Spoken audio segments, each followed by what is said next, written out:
Hey guys, I want to take a few minutes to make a video for you. Not a great quality video, but a video anyway, and just kind of give you guys a little background on what to look for if you're choosing some powered or portable speakers, and give you some options or some things that may not be like your standard go-tos that a lot of people are familiar with. I've got three options here behind me. I want to show you each one. And then show you what their specs are, like if you were looking at the specs on paper, versus what we're actually going to hear when we listen through them. So to give you guys kind of an idea of the differences between what you see on paper versus what you hear, and then what to look for based on what you plan on using the speakers for. Three we're going to look at today. So I had this in the shop left over from something. This is QSC K8.2. This is probably one of the most popular powered speakers. The K8, 10, and 12 make out the series. So they are active speakers. And this is probably one of your more well-known ones. The one that you guys have probably never heard of, next up here, this is a brand called Proel. This is the LT12A. It is 100% designed, built, and shipped from Italy. It does not touch China except for probably some of these components that go in the amp might be sourced from there, but they build everything in Italy. So benefit of that right now, currently we have no issues with stock getting stuff from this Proel brand. And if you're curious on why we have an 8-inch here and a 12-inch here, part of that has to do with what I'm going to tell you about looking for specs here in a little bit, but also if you go search this online right now, one, it is built in China, so this is back ordered for probably the next 60 days or so, but the online price of this speaker is $700-ish, $699. This you may or may not find online. There are very few retailers that sell because they like to use direct sales, so like you come to me, I can spec this for you instead of you just going to Sweetwater or B&H and finding it. But this 12-inch speaker, which has very similar specs, but actually on paper looks better than this, of course, because it's a 12, online or normal map pricing on this is only $535. So we're going to do a sound comparison on these in just a little bit to give you an idea of what you're getting on price versus specs versus what you've known and what you haven't known. Third option here, and this is just to give you options of different types of things to look at when you're looking at portable speakers. So this is also Proel. This is called a Session 6. This is a dual 10-inch bandpass sub with a tower top, so a column array that is on it. So this here uses a amp in the sub and has speaker outputs that run a normal speak-on connection to the tops. And I'll give you a little more information on this in a little bit. This one is a little more pricey because it comes with the subwoofer. Online price for this is $16.99. So when we're talking about specs for speakers, especially active speakers, what a lot of companies like to do is they're going to throw a sticker on it or a big advertisement that shows you how powerful it is. They're going to show you the wattage of your speaker. They'll include some other things. And like this Proel speaker here, I'm going to show you in a second. It has the main stuff I would look for on a spec sheet printed right on a sticker on the front that you get when you get it out of the box. So I'm going to give you the specs on each of these speakers, what to look for to see if they're really accurate with what they're trying to show you, or if any of it's kind of a gimmick. And also I'm going to listen to some of these at a low volume, at a mid-range volume, and then at what can be considered like a loud volume that would be for live sound use, or if you were pumping, a band through a pair of these with a sub or something like that. We're going to look at this 12 first. So this is what it shows here for specs. So LT12A says 600 watt active speaker system, 12-inch active two-way system, wide coverage horn, 90 by 60. That's one of the things we want to look at. 1-inch compression driver, 1.35-inch voice coil, 12-inch woofer, 2.5-inch voice coil, 300 watts D plus AB power amp, SPL max, and then it gives you some information about the cabinet itself. So the thing we're going to look at is right here. This says 600 watts active speaker system. This right here, this K8, if you go look this up online, everything in this K series shows it's a 2,000 watt amplifier. Where you need to pay attention when looking at this is they're probably not lying when they tell you that the QSC K8, K10, or K12 has a 2,000 watt amp. The problem is that the 8-inch woofer that's inside that cabinet cannot handle 2,000 watts. So while the amp may be able to push 2,000 watts, you're never going to get that out of it. Or if you do, your low frequency driver is gone at that point. So one of the things to look at is, yes, wattage can be important on certain things, but it's how is it using it and what actually is happening when you're pushing that amplifier. Because while that amp could probably do 2,000 watts, there's limiting in the system, which we're going to listen to and look at in a little bit. It's never going to allow the 1,800 watts out of this two-way amplifier, out of the 2,000 that is dedicated for that woofer. It's never going to allow the 1,800 watts to continuously hit that woofer. It would be gone. It would destroy it. I think QSC is real good about hiding the specs for their individual components, but I want to say, comparing it to other things like Eminence, BNC, and all that, the 8-inch woofer with this specs would probably handle a max of about 900 to 1,200 watts continuously, and that's max, and I don't even expect it to do that much. This is a little more realistic. 600 watts getting pushed between the high frequency and the low frequency sounds a little more realistic. SPL max here, what this is giving you according to what their specs are, is what they do when they're pressure testing these systems is they'll put a microphone out in front of it, they'll run either a single sine wave or pink noise through the speaker and push it to its max and read what is the maximum pressure level, the dB level reading that we can get out of the speaker. So this one right here, very realistic, 124 decibels. The QSC here is rated for 127. We're going to listen to those in just a little bit with the dB meter to give you a realistic idea of what you're going to hear, not at the pink noise at 1 meter, but more or less what's the clarity and the sound we're going to get about 10 to 20 feet away. So you can get a realistic idea of what volume are you going to be able to run these speakers at safely and without reducing the clarity. This system right here, it has the sub with it and the top. This one is also rated at 127 decibels. But I'm going to show you how they're kind of splitting that between the tops and the sub here in a little bit, and how an active system like this with the subwoofer and the top separately, how they this sub will kind of start to give out, not necessarily give out, it will limit well before these tops do. And I'll give you some readings to show where I'm hearing that here in just a little. The next thing to look at with these is this series, the K series. Each one of these speakers has a different coverage pattern, the K8, the K10, and the K12. Everything in this series, so this also has an 8, 10, 12, and a 15 in it as well. Everything in the series uses a 90-degree wide, 60-degree vertical pattern. So basically, if you're standing behind the speaker, anything that you would see at a right angle from the speaker is where the coverage is going to be. And then vertical is, about 60 degrees, give or take, which if you're putting these on poles like we're doing in here, direct shot towards people, even if you're a little high, 60 degrees is a great coverage pattern for pole-mounted speakers. This K8 is the little weird baby of the series. The K series, they don't do a differentiating pattern. These are all symmetrical patterns. They call them axis symmetrical. So this is 105 degrees up and down, left, right. The high-frequency dispersion on this will actually just, it's almost a perfect circle. It's 105 degrees up and down, so you can turn it any which way. It's got the same coverage. Benefit of that is high coverage, but downside is when you're spreading what they are viewing as 127 decibels that they're getting from 1 meter away over a 105 degree pattern, your coverage area is going to, the farther away you get, the quicker that 127 decibels is going to drop off. So the K8 is 105. I want to say the 10 is either 90 or 85. The 12 in the series is a 70 degree pattern.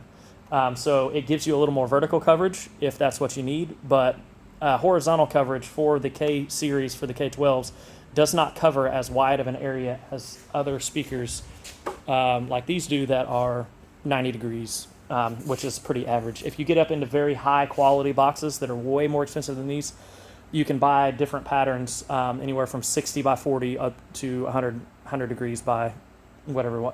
90 by 90s, you can do a whole bunch of different things. We're sticking with these lower cost things right now. These column arrays, on the other hand, these are built specifically to be used in this format. So you put them on poles, you're going to shoot them directly towards people vertically. You want to cover a wide area. So this has a 110 to 115 degrees horizontal coverage, and it will do every bit of it. I've tested it outside, walked it, and everything else. So this gives you a much wider pattern, but also gives you a more directive vertical deal. So this is a great option. These types of systems are a great option if you're setting up on a portable stage in a parking lot, stuff like that, where you just need direct coverage over a crowd. One more thing to look at with these portable speakers is whether or not they contain any type of onboard DSP. Almost every one of these that you'll buy will have some sort of a limiter to keep you from pushing it too hard or getting an accidental burst and potentially blowing anything. So almost all of them will have a limiter. It's anybody's guess on which ones. Like, you have to look at the specs pretty close to see if they have actual onboard DSP. So the K series does, like you can see right here, there is a full digital menu on the back that you can change. You can do some onboard EQ. You can choose whether you're using it with a sub or not, which will give it a crossover at about 100 hertz. It has presets in it, which is what we want to look at when we're talking about stuff today, where you can set it as default, which should be flat. It'll have something for music. It'll have one labeled as DJ, probably one as speech, one for live, and et cetera, goes on down the list. What those are doing is basically putting a preset EQ in, where it's shifting different areas of the frequency based on what you plan on doing with it. The default flat is usually what I like to keep stuff at if I'm using these. I would prefer to do just a personal preference. If I'm using these with a mixer, I'd prefer to have a processor in between, especially if you're using multiple speakers, or just be able to put my own personal settings in, which a lot of people, if you don't know how to do that or don't want to do that, some of those presets work really great. We'll explain in a little bit what you want to look at not doing if you are using these at a high volume. The Proel here is an example of one that does not have onboard DSP. It does have the limiter that we will see in a little bit, and it has a high and low adjustment here if you need it, but that's about it. It's basically you put signal in, it's going to amplify it, doesn't give it any color, and it's just straight out. So you have, these are way better to use if you plan on using any external processing equipment. Most of these column speakers are done similar to there's nothing to adjust here in the tops. These are similar to the K12 or K8 or K10, where the processing is built into the amp. You can set this up in multiple different ways. One thing that this has a benefit of is this can be used as a mono system if you want to use two of them together, or it can be used as a stereo system. I'll show you this in a little more detail in a second, but this second top up here will actually disconnect and can go on a pole over there and give you a full stereo rig with a sub without any extra accessories or anything else. The next thing I want to do is I'm going to turn on each of these speakers and play some pre-recorded music through them. I'm going to do this with my handy-dandy little SPL meter here. I'm going to do this at 87 decibels for this first test on each one, and just kind of hear the clarity, tone, overall sound of what these each sound like at that volume on their default setting. No preset EQs, no adjustments or anything, just speaker on its nominal setting, and we're going to push it out of the SQ5 we've got here and just see kind of what tone they have at around 87 decibels, which I feel like would be if you're listening to music at a decently loud volume, outdoors, indoors, something. This is like for music playback at an event or something like that, just background music. And then after we do that, I'll give you give you an opinion of what I'm hearing from each speaker, and then we can push that we're going to push that up and see at what point each of these speakers start to kind of break down, or their limiting kind of starts to color the tone, so you can get a realistic idea of what you would be able to use these for, or what you'd be able to get out of these if you're using them in a live sound environment where you'd be running them from a mixer, multiple instruments, all that. In case you're curious, today we're going to run the Eagles song Fast Company as a test all the way through. Tons of clarity. Each instrument gets its own little section throughout the song where you're hearing beginning, it's drums, really clear, crisp, recorded drums. Vocals sit on top of everything real nice. It's not anything that's real harsh or compressed, or it gives you an idea of what you would hear out of each instrument if you're running a live band through this. Although it is pre-recorded, it was pre-recorded very, very well. Up first, we're going to do the Proel Session 6 column array. All right, first impressions of this thing. It is, high frequencies are unbelievably clear, sounds great, very crisp. The sub is extremely tight at this volume. Like I said, that's not a real big enclosure, that's a dual 10 in a bandpass format. It sounds great for this particular use. One thing I will say is I haven't looked up to see what the actual crossover point is between the top and the sub, but in a lot of those vocal parts in the verse, where there's the background vocals that come in kind of as a repeat, the low mids get a little muffly. I feel like it's probably around 180 hertz, so there's a lot of those low end vocals that are hitting in the sub and not staying in the top. I have a feeling we're going to lose some of that when we crank it, because this sub will probably start limiting a little before anything else. Next up is the Proel LT12A. All right, so that 12, first thing I noticed right off the bat, that kick drum, when it starts in, it is very tight. There is quite a bit of a little bit of a boomy tone in the low end, which actually makes the 12 in this sound a little more loose, but a little more full than what I'm getting out of this dual 10 over here. But take into consideration, if I was going to buy this speaker to use in a live sound environment, I would probably cross this over and put a 15 or 18 inch sub along with it. But just straight out of the box like that, very tight low end. Mids were very consistent, but they were a little heavy, and I think that's because I don't feel like I was hearing the same presence or clarity. It was clear, but not quite as, it didn't sound as excited, or I feel like the top end kind of rolled off a little earlier than what I would normally expect in the high frequency, but that's something I feel like I could make a little bit of an adjustment on the back with that if necessary. Overall, though, great sounding speaker considering this. Just remember, like, this thing is barely over $500. All right, last up, we got the QSC K8.2. All right, so I don't know how much of the differences on these you're going to be able to hear, obviously, if it was recorded through my phone. But right off the bat, just straight out of the box, just give you a quick update on what we've already talked about. This right here is easily $200 more than this speaker right here, than the 12. Obviously, it is smaller. According to the specs, this should be a louder speaker. It claims to use more wattage, has onboard DSP, all of that, but we currently have all of that off. This right here doesn't have the DSP.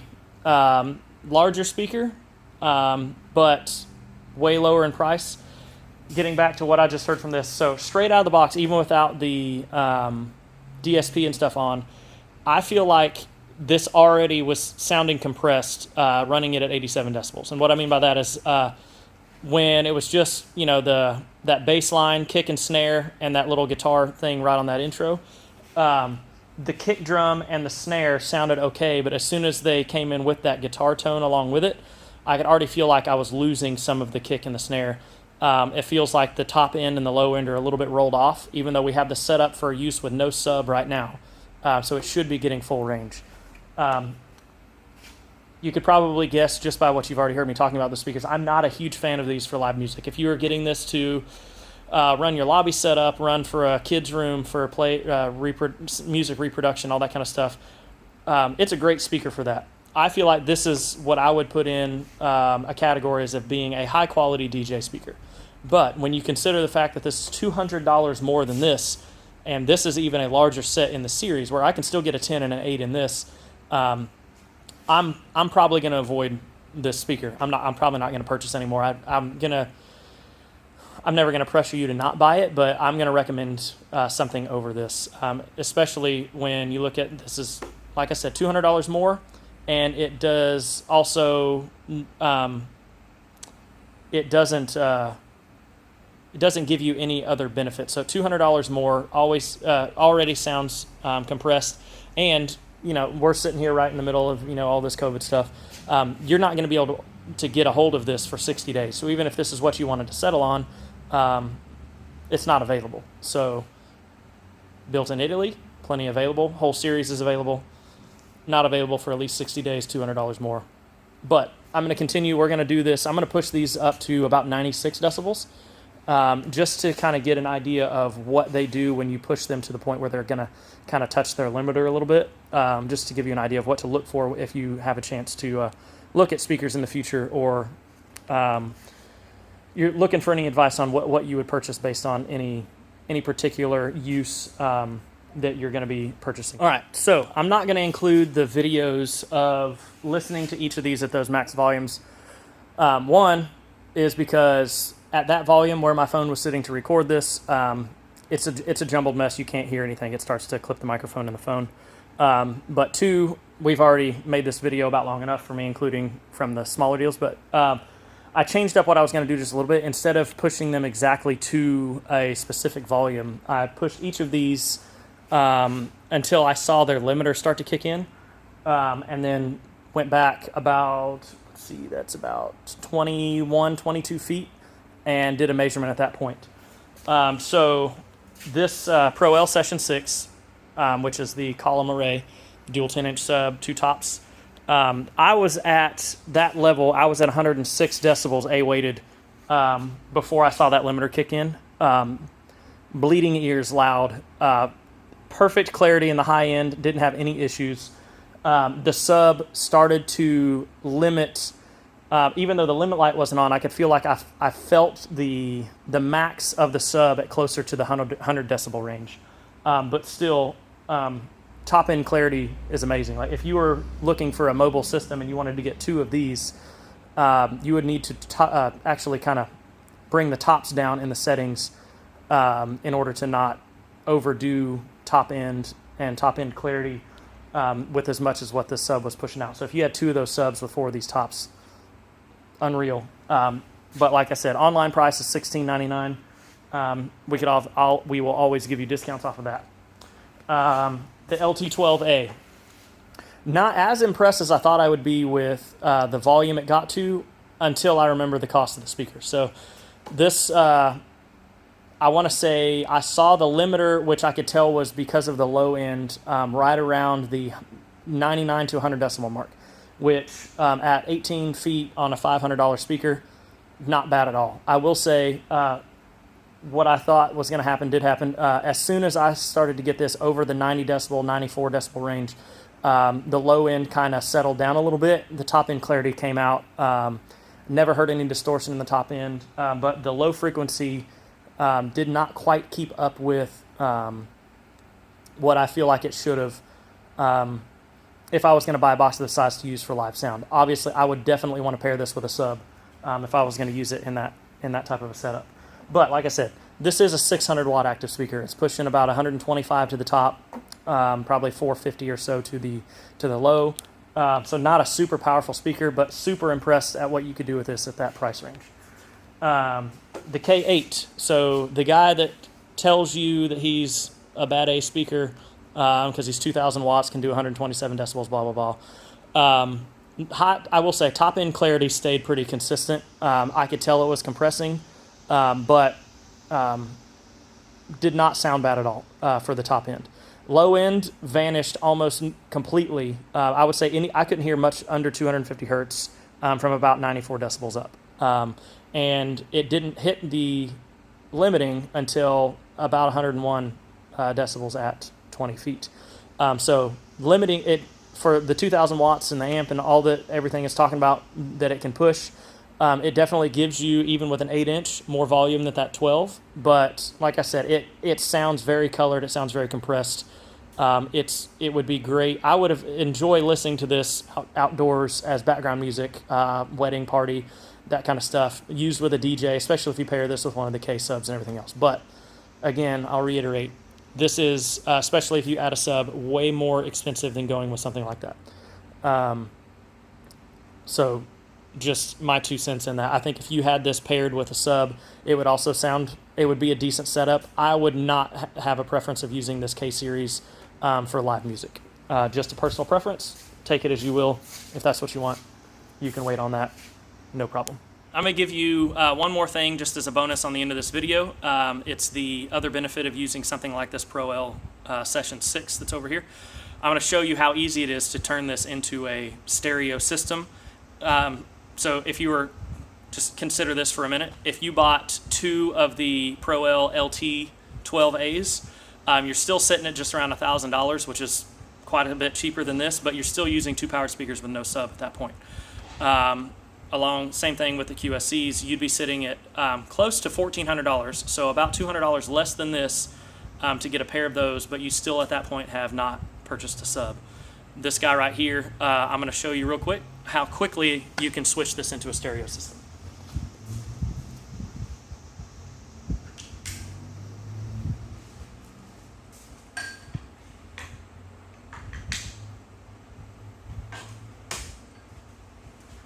So just with that right there, you can separate those tops just to give you an idea of what they're doing. They have this little connection right here, positive and negative for the tops, and it's a clip on the back of that speaker that disconnects it from here. It's just as easy to put it back as it is to take it apart. Get into the settings here. Let's see if we can focus this in. The other thing, you basically click this, switch this from mono. Double would be using one on one side and one on the other. Stereo here is where we would put it the way we're setting up now, 1 sub, 2 tops. So we'll click that, and we're done. And then I'm going to take this second speaker cable and plug it in here to make it stereo.